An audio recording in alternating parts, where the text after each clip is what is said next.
Muy buenas noches a todas y todos los que nos acompañan nuevamente en este webinario de Conversaciones en Gaceta, en esta tercera edición.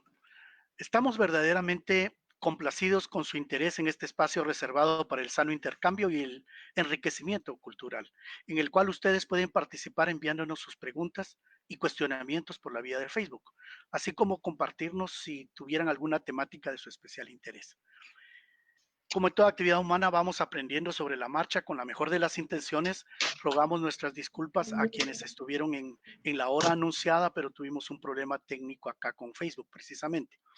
Y justamente como este tipo de actividades se han vuelto muy populares por las condiciones que esta pandemia nos está imponiendo, tenemos la intención de un webinario breve, pero sustancioso, que genere la suficiente inquietud en la búsqueda de una posición personal crítica en cada uno de ustedes.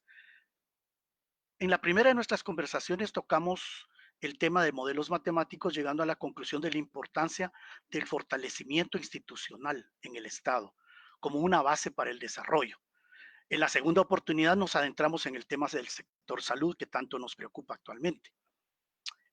Recientemente el doctor Edwin Asturias, en la coordinación de la COPRECOVID, mencionó que el deterioro de la atención en salud deriva de décadas de un descuido estructural sistemático. La verdad, esto no es ninguna novedad. Por otro lado, se ha colocado el tema de la disyuntiva entre la economía y la salud. En esta oportunidad, el día de hoy, queremos enfatizar que realmente no se trata de dos problemas ajenos que podamos separar y nos vamos por un lado o por el otro, sino todo lo contrario. En efecto, la situación de la actual pandemia ha venido a evidenciar muchas de las interrelaciones que existen en el sistema y nos estamos preguntando sobre los porqués de los modelos vigentes, por qué hacemos las cosas como las hacemos, en particular las asignaciones del presupuesto nacional y la ineficiencia en la ejecución. La Carta Magna, como muchos conocemos, establece que todos los guatemaltecos, sin discriminación, tenemos derecho a la salud y al bienestar que viene de la salud.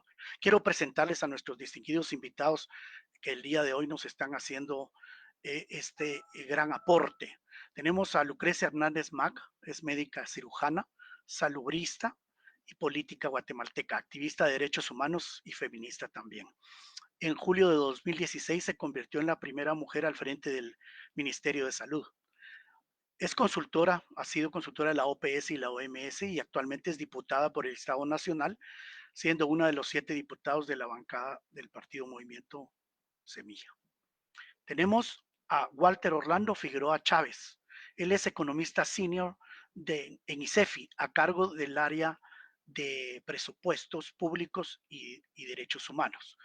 Ha desempeñado cargos en instituciones públicas como la CEGEPLAN y la SAT. Es egresado de la USAC, es maestro en finanzas por la URL y egresado del programa de estudios superiores en economía y finanzas del Vanguard. Tenemos también, nos acompaña la doctora Alma Leticia Zacarías Luarca. Ella es médica cirujana, investigadora clínica con maestría en medicina familiar, activista en derechos humanos de la niñez. Ha sido consultora de estudios en la Universidad de Washington, San Luis, Missouri, investigadora de norovirus y la resistencia antimicrobiana comunitaria. Posee 34 menciones en publicaciones internacionales de bioingeniería. La verdad, en nombre de la revista, les agradecemos la espera del día de hoy y su valiosísima participación. Sin más, quiero abrir con una primera pregunta. Sin mayores tecnicismos, uno se entera de, de una asignación presupuestaria y cuando pensamos en salud, pensamos en el Estado, en el Ministerio de Salud Pública, que es el gobierno central. ¿Cuál considera usted, y es una pregunta para todos en el orden que los presenté, cuál considera usted que es la causa por la cual el presupuesto asignado a la salud de los guatemaltecos es tan bajo? Si, si podemos empezar con Lucrecia, muchas gracias. Bueno, muchas gracias por la invitación y me disculpo porque en una invitación anterior no pude asistir a este importante espacio, pero agradezco mucho esta nueva oportunidad para poder compartir e intercambiar algunas ideas y reflexiones sobre el tema de salud. Yo creo que cuando vemos el sistema de salud, particularmente el sistema público de salud, no podemos no podemos comprenderlo si no entendemos la configuración del mismo Estado de Guatemala. Entonces, tenemos que entender que históricamente hemos tenido, bueno, no tuvimos realmente un Estado liberal, sino que fue casi cuasi feudal.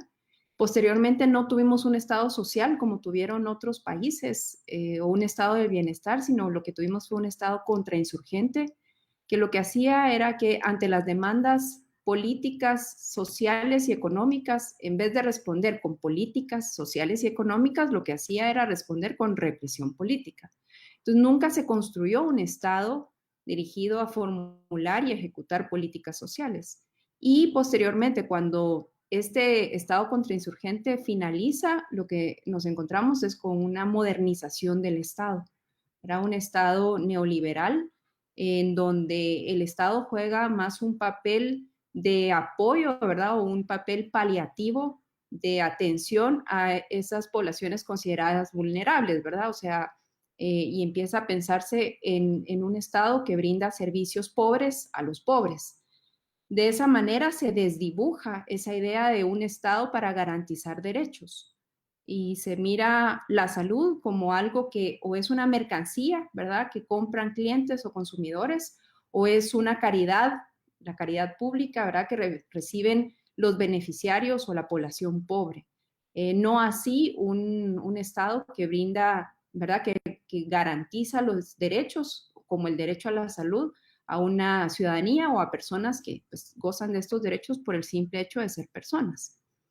Entonces, básicamente, la salud se ha visto como, pues, como esto, ¿verdad? Tiene un enfoque todavía muy neoliberal y eso se evidencia en el presupuesto, ¿verdad? Como dicen, en el presupuesto se ve la política, ¿verdad? Se ve las prioridades y en este momento el Ministerio de Salud apenas, su presupuesto apenas representa y ha representado históricamente el 1% del PIB, mientras que hay otros países como por ejemplo El Salvador, que está aquí nomás, en donde el presupuesto de su Ministerio de Salud representa alrededor del 4 o 5% y va con una tendencia en aumento.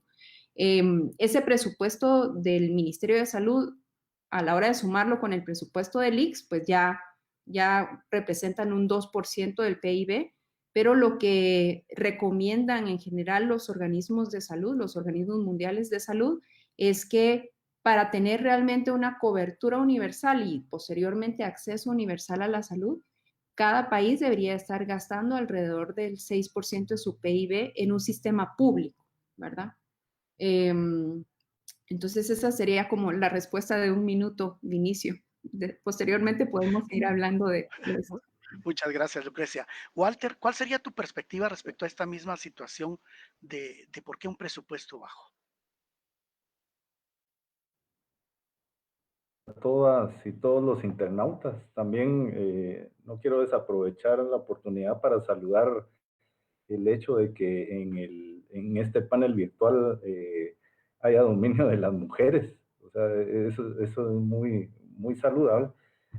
Y concretamente, respondiendo a la pregunta, bueno, esa es una pregunta que siempre está, digamos, en la academia.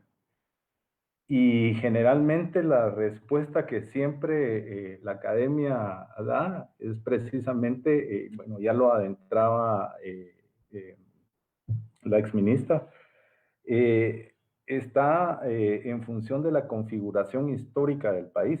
Y yo, oyendo precisamente a la exministra, me recuerdo de por qué allá y entonces, en la ola independentista, ¿por qué nos subimos a esa ola independentista, no? Y era precisamente porque los criollos no podían acceder a puestos, digamos, de privilegio y a otros privilegios en la función pública allá y entonces.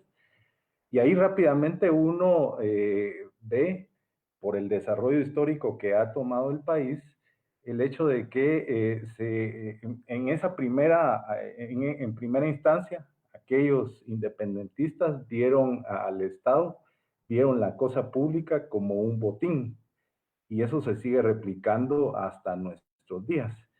Y de hecho, eso tiene impactos, digamos, en la podredumbre en la que se encuentra el sector público. Ahí basta recordar que digamos, teniendo en consideración yo lo voy a decir así, digamos, un modelo extractivo de rentas en el país, no es de extrañar que, por ejemplo, en Guatemala se tenga el menor gasto público a nivel mundial. Bueno, entre los 5 gastos públicos menores a nivel mundial. Y también eso está muy relacionado con el hecho de que hay una carga tributaria, la cual también es una de las menores a nivel mundial. Solo para referencia tenemos que el gasto público de un quetzal de ingreso que se genera en Guatemala, aproximadamente estamos hablando de 14 centavos que van a financiar gasto público. Y los ingresos tributarios en Guatemala, de ese mismo quetzal de ingreso que se genera en Guatemala, estamos hablando de que 13 son orientados al pago de esos tributos. De esa cuenta es que ese modelo, digamos, económico y social excluyente, basado en la extracción de rentas y que pega inmediatamente en las finanzas públicas tan debilitadas, no es de extrañar entonces que toda la gestión pública, no solo hoy hablamos de educación, pero si vemos, por ejemplo, educación, también no tiene los fondos suficientes o los recursos públicos suficientes para poder proveer los bienes y servicios que requiere el país. Y eso también se ve en las condiciones sociales. Yo recuerdo precisamente, por ejemplo, el porcentaje de nutrición crónica en el país, o por ejemplo, los excluidos, digamos, del sistema escolar. Y en función de ello, entonces, las finanzas públicas debilitadas, los grandes rezagos sociales, la gestión pública es incapaz de resolver esos problemas, digamos, en el tema concreto de salud, desde hace aproximadamente más de medio siglo, ¿no? Ok, muchas gracias, Walter. Alma, ¿qué nos puedes comentar al respecto?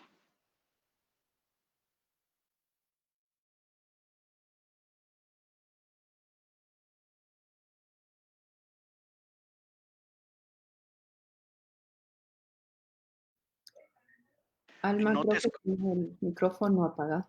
Tu micrófono, Almita, creo que no te tenemos audio.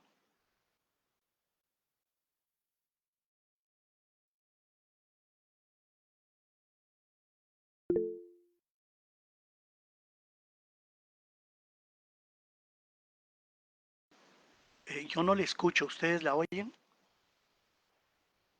No, eh, no tenemos tu audio, Alma.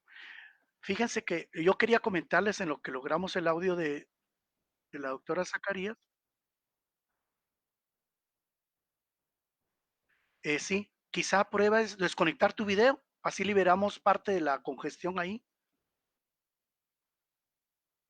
¿Nos escuchas, Alma? También modelo que de atención de salud. Perfecto. Ahora sí. ¿Ahora? ¿Sí te Sí, escucho? si quieres, Muy bien. vuelves a Muy repetir, bien. no te habíamos escuchado. Bueno, sí, dando seguimiento a la pregunta, esto también está relacionado con el modelo de atención en salud que tenemos en el país.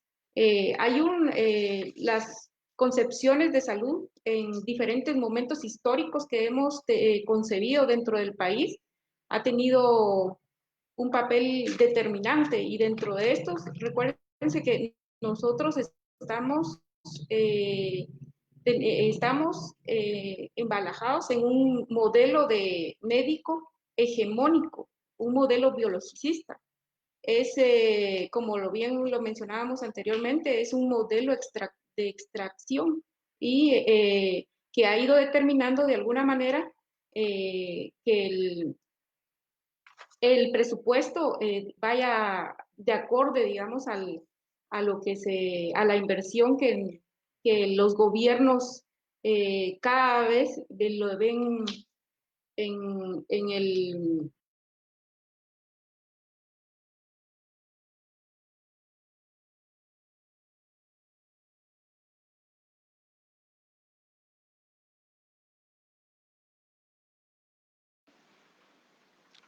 Perdí el audio. Se volvió a poner en mudo el Sí, se micrófono. volvió a cortar, fíjate, Alma. Fíjense que justamente Alma está mencionando algo que ya nos llegó una pregunta aquí sobre el modelo, pero quiero dejarla para después. Mi inquietud, quisiera cerrar el punto anterior, solo para el telescucha, un poco de cifras, porque no necesariamente tenemos esos datos. El PIB son más o menos, en cifras muy, muy redondas, 600 millardos, ¿va? Un millardo son 1.000 millones. Esa es la producción interna bruta que tenemos en nuestro país. De eso, al sector público central se le asignan 90 millardos, es decir, tiene esa capacidad presupuestaria que ahorita en la pandemia ha subido a 110, pero si hacen la relación de 100 a 600 van a ver una sexta parte. Los invito a que consulten cómo es esa relación PIB-Estado en otros países, y no pensemos en derechas o izquierdas, por favor, vámonos a un panorama amplio y la fortaleza del Estado es consecuencia del desarrollo. ¿Nos tienes audio, Alma? Ok, ¿Sí? ¿Me escuchan? dale adelante, por favor, que te Ya. cortaste ahí. Sí, entonces a mí nos parece importante que se retome el tema del modelo de atención de salud, que es el que, pues, de determinado momento es el que condiciona la cantidad de dinero que se va a derivar al gasto público en salud que se establece. Y en este caso nosotros estamos haciendo una inversión o hay una tendencia a la privatización de los servicios, en el caso de como la tercerización de los servicios, y eso es a todos los niveles, ¿verdad? Entonces, esto de alguna manera determina que los determinantes de la salud y la inversión económica en su abordaje no logren concretar las funciones esenciales pues, del sistema de salud, que sería en este caso, de alguna manera, cumplir con el tema del diagnóstico, de la educación, del abordaje comunitario, del modelo, ¿verdad?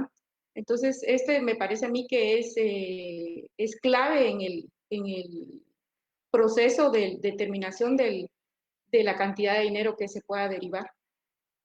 Ok, muchas gracias. Solo para cerrar el punto, estaba en la relación de que de 600 baja a 100, pero de esos 100, el ministerio, el mes pasa, el Ministerio de Salud y Atención Social utiliza 8. Vean que no es ni la décima parte. Claro, hay otros actores, agentes del sector salud que no son el ministerio, pero sin entrar en esas complejidades vemos una reducción. Si hacen la relación, están hablando del 1% del PIB dedicado a la salud. Según tengo entendido, comentábamos antes del audio, de salir al público, el IX tiene otro 1%, pero aún integrando un 2% del PIB, las recomendaciones mínimas en criterio internacional son del 6%.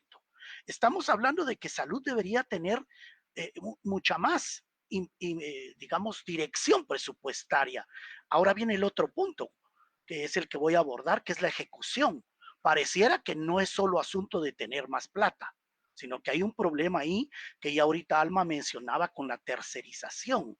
Lo voy a decir de una manera quizá muy coloquial, muy vulgar, las denominadas mafias del sector salud, que parece son millonarias. Entonces, la pregunta número 2 que tenemos acá es, ¿por qué los mecanismos administrativos de la ejecución nunca terminan de agilizarse, de transformarse en procesos eficientes? Como que ahí habría una intencionalidad de dejar las cosas como están porque a alguien le convienen. Esa es la pregunta para ustedes.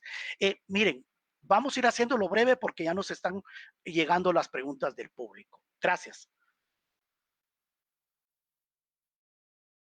Bueno, sí, en el caso del Ministerio de Salud, aparte de que siempre ha habido poco, ¿verdad? Históricamente, o sea, hay poco en cantidad, pero la forma en que se gasta es bastante mala, ¿verdad?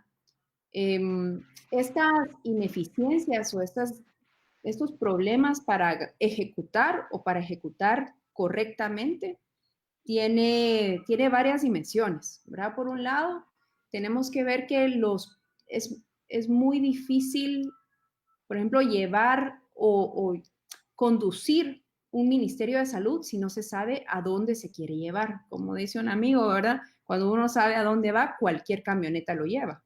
O uno a veces ni sabe que está perdido. Entonces, por un lado, tiene que ver con esta dimensión de política pública en donde no hay una planificación. Los planes de salud no son parte de un proyecto político, no son parte de un plan de gobierno integral o de una visión de país, ¿verdad? Entonces, muchas personas llegan ahí al Ministerio de Salud, generalmente son médicos, hombres, que se han dedicado a la clínica, que no tienen mucha idea de qué es la política pública, qué es la salud pública y qué es la administración pública, y se ponen a improvisar. Entonces, eso hace que cualquier cosa que se gaste o se ejecute sea básicamente para gestionar el día a día y no para realmente transformar los servicios de salud. Por otro lado, aún esa fue una como de las lecciones aprendidas cuando estuvimos en el Ministerio de Salud. Básicamente, aun cuando se tengan buenas ideas, planes y ya proyectos para impulsar, es muy difícil implementar estos proyectos o estos planes porque tenemos una institución muy débil. En general, la administración pública y las instituciones públicas son muy débiles. Y con esto me refiero a que las reglas no son claras, ¿verdad? Tenemos una administración pública que se basa más en el no se puede o así se ha hecho siempre y no conforme a lo que establecen las leyes o los reglamentos o los acuerdos. En el caso del Ministerio de Salud también hay un grave problema de servicio civil. Por ejemplo, la mitad de los trabajadores del Ministerio de Salud están contratados por renglones fijos como el 011, entonces son considerados servidores públicos, trabajadores con relación de dependencia, pero la otra mitad, ¿verdad? Por diferentes razones que no me voy a poner a explicar